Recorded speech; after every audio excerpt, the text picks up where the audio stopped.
Aim right, achieve big at KR Mangalam University. सैलाब की वजह से लोगों की गाढ़ी कमाई पानी पानी हो रही है, तो वहीं आजकल ऑनलाइन गेम्स की लत कई मिडिल क्लास परिवारों को तबाह कर रही है।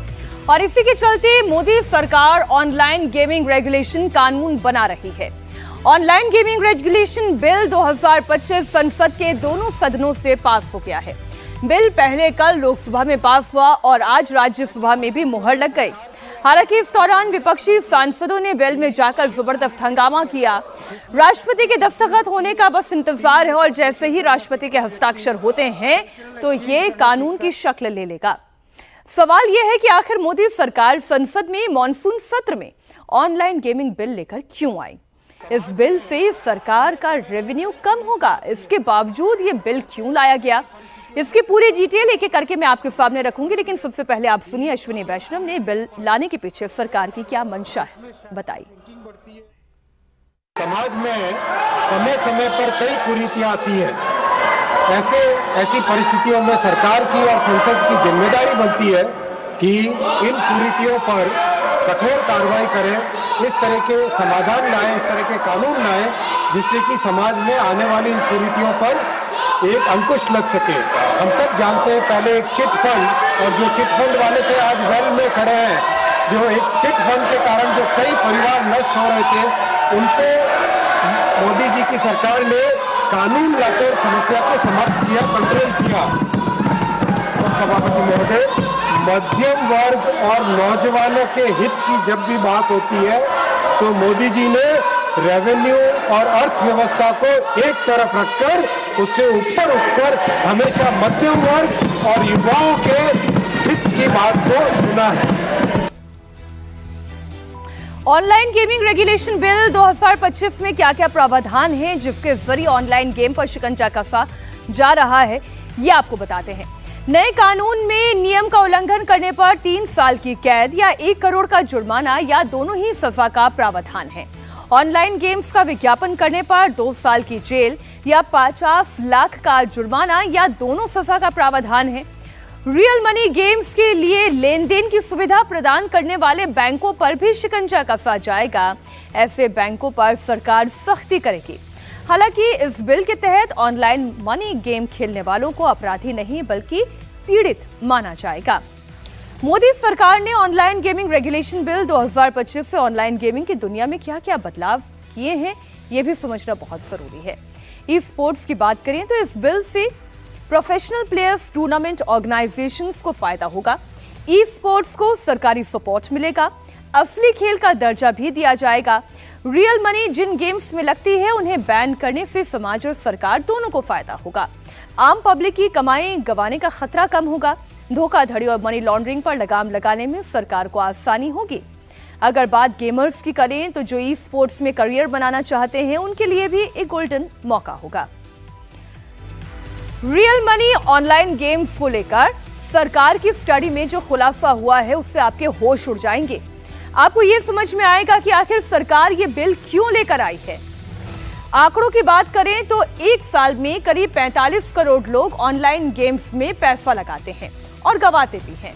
और ये 45 करोड़ लोग कोई छोटी मोटी रकम नहीं, 20,000 करोड़ रुपए गंवा देते हैं। इसमें यूथ और मिडिल क्लास के लोग सबसे ज्यादा हैं और इसी के चलते सरकार ई स्पोर्ट्स को बढ़ावा दे रही है।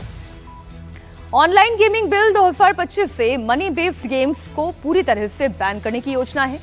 मनी बेस्ड गेम्स से लोगों को मानसिक और आर्थिक नुकसान होता है।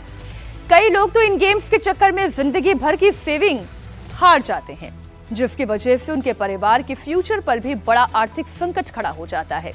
कुछ लोग आर्थिक नुकसान को झेल नहीं पाते और हताशा में सुसाइड तक कर लेते हैं। सरकार को मनी बेस्ड गेम्स के चलते मनी लॉन्ड्रिंग और नेशनल सिक्योरिटी को लेकर भी चिंता है। Online gaming has emerged as a major sector within the digital technologies. Today, if we look at the online gaming sector, there are 3 segments in it. There are 2 segments out of the 3 which are very good for the society. There is one segment which is harmful to the society. The 2 segments which are good for the society are esports, which is an emerging activity in the competitive sports field, People work as a strategy, they play as a team. There is discussion about esports in Olympics and Asiad also.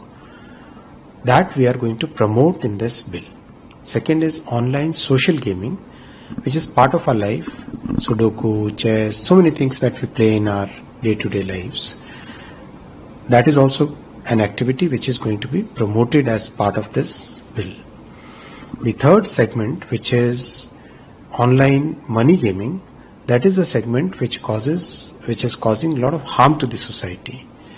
There are so many instances where, because of the addiction to online money gaming and because of the opaque algorithms, the young people initially win some small amounts and after that they lose their entire, so many times when the middle class families are losing their entire life savings. Online games दो तरीके के होते हैं। एक वो होता है जो आपकी स्किल पर निर्भर करता है और दूसरा वो जो आपकी किस्मत यानी चांस पर। इन दोनों का अंतर समझना बहुत जरूरी है। स्किल बेस्ड गेम में जहां रिजल्ट आपकी अपनी स्ट्रैटेजी पर निर्भर करता है, तो वहीं चांस बेस्ड गेम में सिर्फ संयोग पर। स्किल बेस्ड गेम में आप लगातार प्रैक्टिस से रिजल्ट को सुधार सकते हैं, लेकिन चांस बेस्ड गेम में रिजल्ट रैंडम होता है। इसमें खिलाड़ी का कोई अपना कंट्रोल नहीं होता। स्किल बेस्ड गेम में प्रैक्टिस से आप सुधार कर सकते हैं, लेकिन चांस बेस्ड गेम बार बार खेलने से भी जीत की संभावना पर कोई असर नहीं होता। ज्यादातर ऐसे गेम जो ऐप निर्माता हैं, उन्हीं के हाथ में इनका कंट्रोल रहता है। भारत सबसे तेजी से बढ़ती हुई गेमिंग इंडस्ट्री का देश है। हमारे देश में ऑनलाइन गेमिंग मार्केट करीब 32,000 करोड़ रुपए का है। इसमें 86% रेवेन्यू रियल मनी फॉर्मेट से आता है। वहीं साल 2029 तक उम्मीद यह है कि ये इंडस्ट्री 80,000 करोड़ तक पहुंच सकती है। तो सोच समझकर खेलिए। जहां खेल से मुनाफा हो ऐसा खेल नहीं, जहां से तरक्की हो ऐसा खेल खेलिए।